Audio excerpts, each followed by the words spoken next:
welcome to My Favorite Person, the #1 rated podcast about the manufactured housing industry in South Carolina. In fact, the only podcast about the manufactured housing industry in South Carolina. I'm Clayton Evans, director of the podcast, and here's our host and producer, Mark Dillard.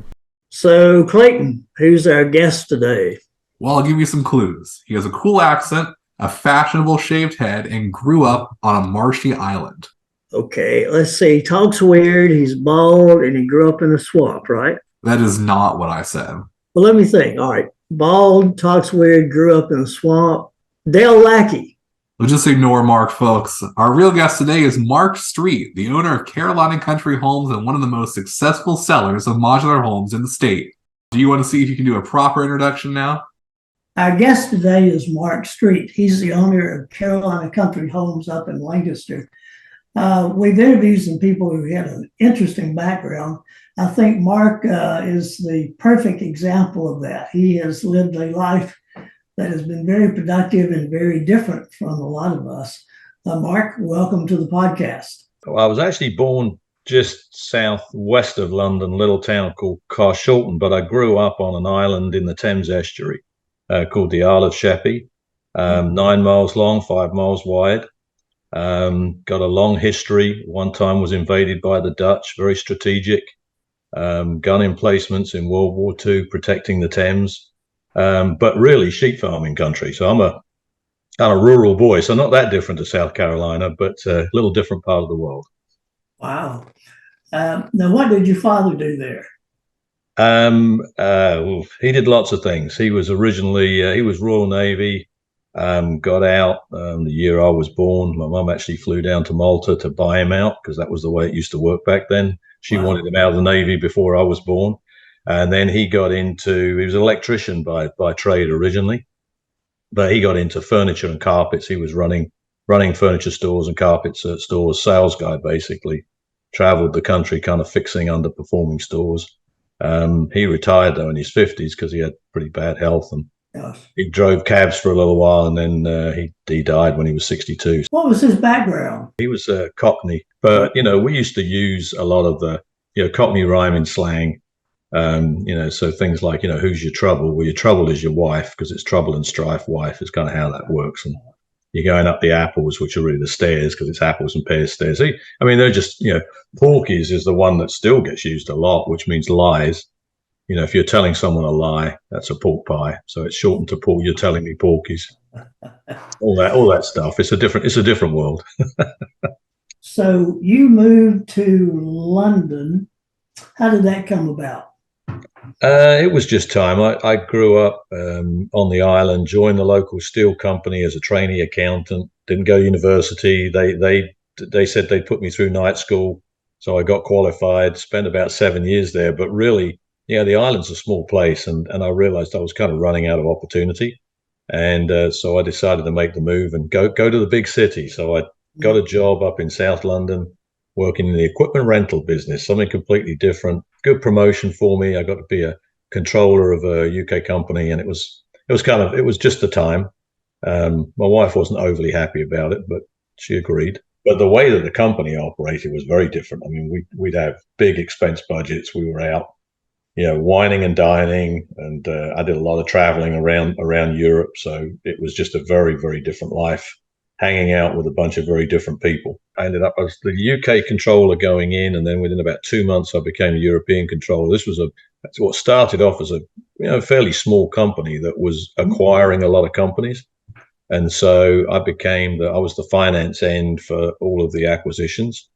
It's kind of crazy. I think back now, I was 25 years old and I'm touring around Europe buying, 10, 20 million. Places like Germany, you had to be very, very careful because you'd be sitting in a meeting and negotiating a contract, and you'd have an attorney taking notes, and you had to know that those notes were a legally enforceable part of the contract. And so you couldn't just wing it in the meeting like you could in some countries, Germany in particular. Now, you had a major role in a major company with Meineke. I moved from the equipment rental company. I joined an engineering company, GKN, which is a big multinational company. Ended up on their management development team. They moved me out to Memphis originally for a short period, and then to Charlotte. I was on the board with Meineke, so pretty senior position. Yeah, really. And then we started growing that business because we made a few acquisitions. We acquired Mako, we acquired Econolube, a bunch of automotive franchise companies, and created a new entity called Driven Brands. And Driven Brands today is a public company that I think is valued at about $3 billion. So stuck around, shouldn't I? I might have made a bit more money. How many stores did y'all have when you were with them? Meineke was about 900, I think, 950 stores, probably 1,000 if you book, because we had some international. I was doing international development while selling franchises around the world. We were probably 1,000 stores total. And then Mako was, I think, about 500.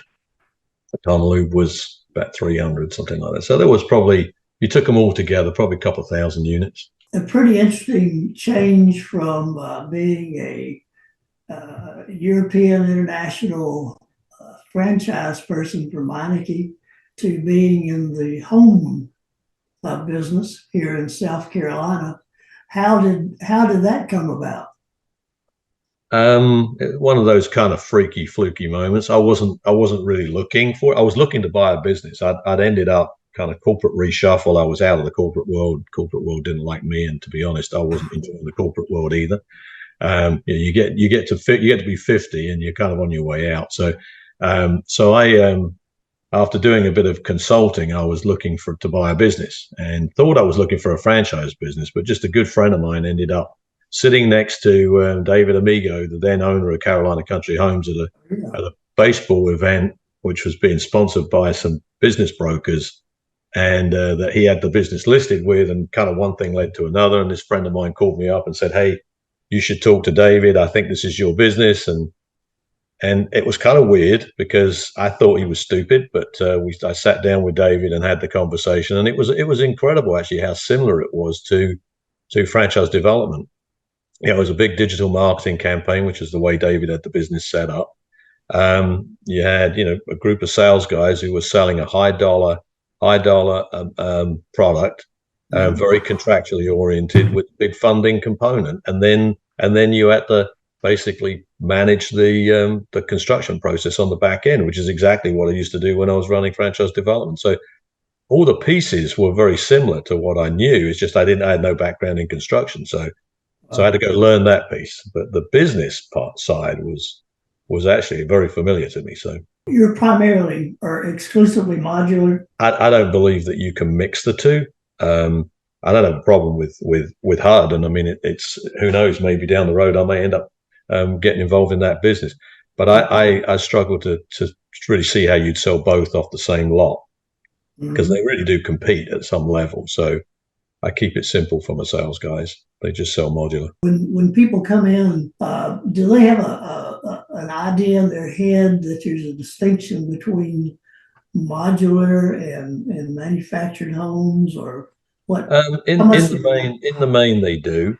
And we've kind of encouraged that on the website. One of the big changes we made, and it was in a numerical sense, it hurt us, because we started putting some at least some price indicators on our website. And modular is going to be more expensive than the manufactured housing, and so we need people to know that before they came in. So we started putting that on the website, not just saying the words, but putting numbers out there so that people understood the difference. And so in the main, the people that are coming into us, they know, they're pretty well educated now. I think it's gotten better. I would say when I first 2015, 16, I'd say less so. It seemed to be more blurred between modular and manufactured.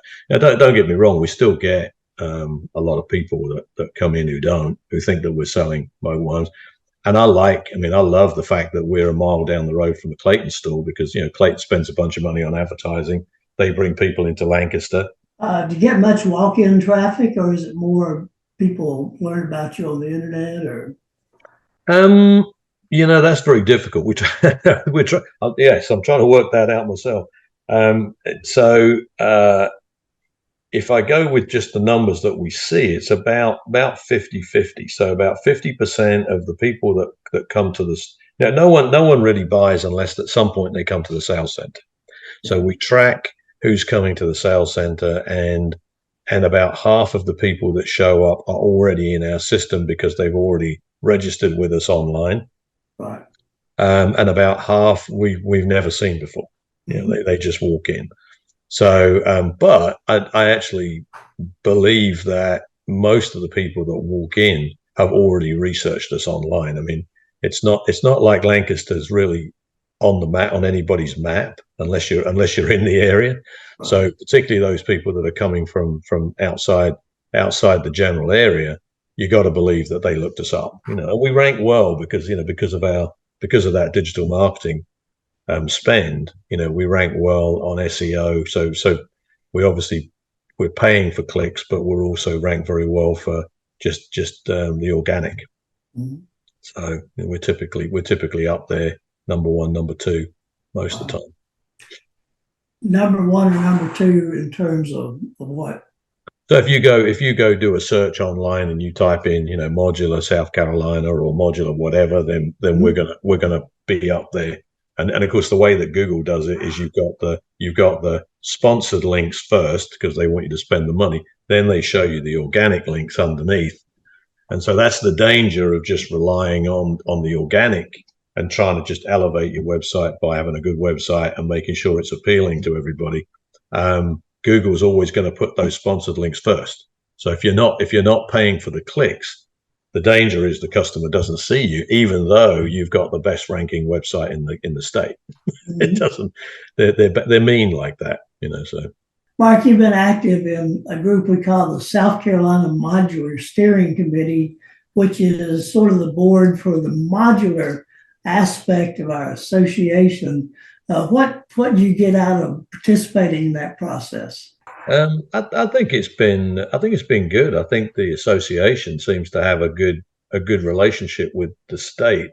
Just from my perspective, I mean, there have been some things that have come up where I felt like as an industry we needed to get some things done, and it seems to me the state is listening. Well, Mark, we appreciate all you do for the industry, the way you're active in the association, and the great reputation that you're bringing to our industry up in that part of the state. Thanks for being on the podcast, and we will see you soon.